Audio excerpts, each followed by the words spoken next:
New tonight, luxury cars, million-dollar homes, and cash hidden in the Middle East. A Mesa couple is now headed to jail for COVID relief fraud. Good evening, and thanks so much for joining us for 12 News at 6. I'm Cuddy Devine. I'm Mark Curtis. The feds have been cracking down on fraudsters who illegally obtained an estimated billions of dollars in loans from the Paycheck Protection Program. Hello, family. Welcome back to another episode of Journey to Harmony. I'm your host, Richard Harmon. Today we have for you a fraud case where a couple decided to take $13 million from the Paycheck Protection Program in 2021. During the pandemic, there was a stream of free money that was pumped into the economy. I believe almost $6 trillion in total was pushed throughout the economy. And a lot of what happened is that these dollars that were in the circulation had really no oversight.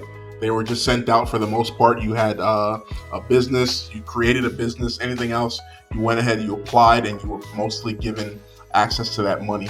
And people racked up fraud in record numbers. There are people who were signing up for the direct payment loans. They were using people who had died. There was just so much money and so much waste that was in the system, and it was bound to have a lot of this issue to happen. And we saw with that particular issue how that went down.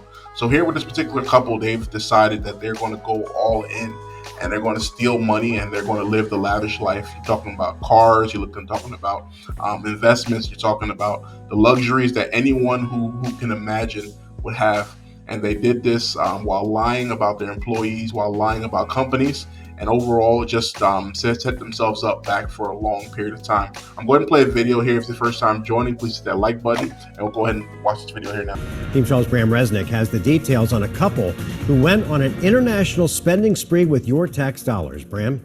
Jason and Kimberly Coleman had no employees, no real businesses, but they kept applying for PPP loans, and they got them. The Paycheck Protection Program was supposed to protect businesses and workers from the pandemic.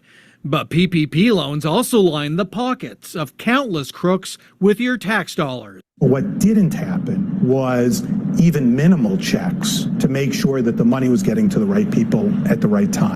A Mesa couple, Jason and Kimberly Coleman, have been convicted of going on an international spending spree with paychecks for phony workers. According to prosecutors, the couple filed bogus IRS forms. None of their more than 600 employees at 11 companies existed, yet their banks okayed loans worth $13 million. Prosecutors documented that millions of those PPP tax dollars were laundered in dozens of transactions. The couple put down $7 million cash for 2 palatial homes in Mesa. They had 2 residences on the beach in Rocky Point. They paid 6 figures for their cars, a Bentley Bentayga, a Rolls Royce SUV, a top-of-the-line Cadillac Escalade, and more. And they stashed $1 million with a global investment firm's office in the Middle Eastern Emirate of Dubai. Jason Coleman was sentenced to 5 years in prison. Kimberly Coleman will be behind bars for 10 years. So how could this happen? Investigators are pointing fingers at the gatekeepers who handled the loans and profited from them. One of the banks that worked with the Colemans is being investigated by the feds. All right, perfect. So a lot of people will sit down and ask themselves, how exactly did this happen? A lot of times, unfortunately, banks are paid as a result of them completing these transactions. So when you incentivize people to go ahead and access free cash, people from all around the world were doing their best to get access to this money. Taxpayer dollars, and a lot of the issues that we're seeing right now, this nation is $33 trillion in debt. I believe almost $34 trillion in debt. And that's a large chunk of that, probably a fifth of that, 20% or so came within these last 4 years. The spending was completely out of control. And, for many people, they look back and they're like, what was the real point of it? Nothing really actually got done. But for those who were interested, they found ways of getting ahead. If you had a business, if you had a side hustle, you really got a chance to make a lot of money during that time period. If you were wise, you were able to acquire some property and some other investment vehicles that allow you to grow and to develop yourself. Places like Amazon and the Microsofts and these other companies, they gained trillions and hundreds of billions of dollars in terms of market cap, because everyone was just funneling their money towards them, whether it was stock investors, whether it was people buying PlayStations, or they were buying boxes from Amazon. They were buying, just so much stuff was being purchased, and those companies just became behemoths as a result of it. But we're kind of dealing with that now, as the party. A lot of times you have a wild and crazy party, and then afterwards there's a hangover after, and America's kind of dealing with that hangover. It reminds, people talk about it a lot, the Raging 20s, I believe is what it's called, and Follow the Raging 20s, something similar, where there was a whole bunch of money that was spent after the World War One. The government injected a whole bunch of cash into the economy to help to revive the economy. The same thing happened. A whole bunch of spending occurred, and after that spending occurred, the Great Depression followed just shortly after that. People struggled mightily. Many people are thinking that something similar is getting ready to happen beginning in 2024.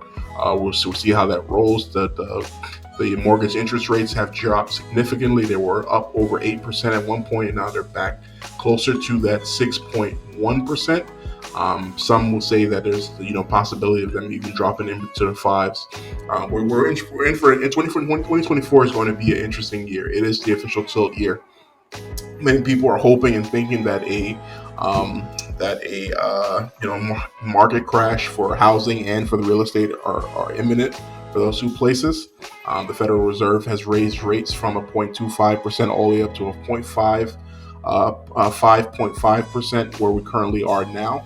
And they've talked a bit about possibly having rate cuts in the 2024 area. Again, when those rate cuts do happen, that eases the monetary policy, allows more cash to be accessed in a freer stance. And for a lot of people, they're looking for a chance to get more income in terms of their life, and how having that available, pumping from the Federal Reserve down to the banks, from the banks down to the people, is something that many people are looking forward to.